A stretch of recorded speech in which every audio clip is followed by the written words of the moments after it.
மதுரை ஆதீன மடத்தில் வருமான வரித்துறை அதிகாரிகள் அதிரடி சோதனை நடத்தினர். 1500 ஆண்டுகளுக்கு முன் திருஞான சம்பந்தரால் உருவாக்கப்பட்டது மதுரை ஆதீன மடம். இந்த ஆதீனத்துக்கு பல ஆயிரம் கோடி மதிப்பில் சொத்துக்கள் உள்ளன. ஆதீனத்தின் 293வது குரு மகா சன்னிதானமாக கடந்த வாரம் நித்யானந்தா நியமிக்கப்பட்டார். இவ்விழாவில் ஆதீனத்துக்கு தங்க செங்கோல், தங்க கிரீடம் அணிவிக்கப்பட்டு நித்யானந்தா தரப்பில் 1 கோடி ரூபாய் காணிக்கையாகவும் அளிக்கப்பட்டது.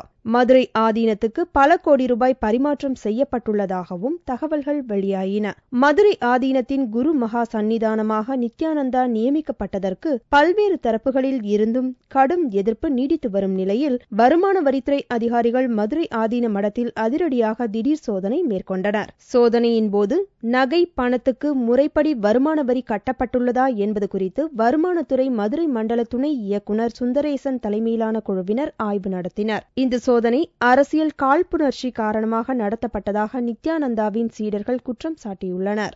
1500 ஆண்டு கால பழமையான இந்த ஆதீன மடத்துல இதுவரை 1 ரூபாய் கூட ஊழல் நடந்தது சரித்திரமே கிடையாது.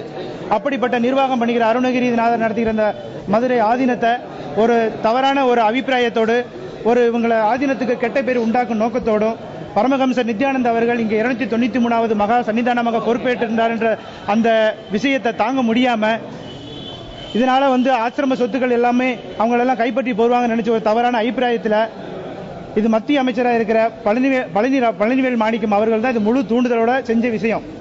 இது முழுக்க அரசியல் காரணங்களால் நடத்தப்படுறது. நித்யானந்தாவை ஆதீனமாக நியமித்ததற்கு எதிர்ப்பு தெரிவித்து சென்னை மற்றும் மதுரை நீதிமன்றங்களில் வழக்குகள் நடைபெற்று வருகிறது. தற்போது வருமானத்துறை அதிகாரிகள் நடத்திய அதிரடி சோதனையால் இப்பிரச்சனையில் மேலும் பரபரப்பு அதிகரித்துள்ளது.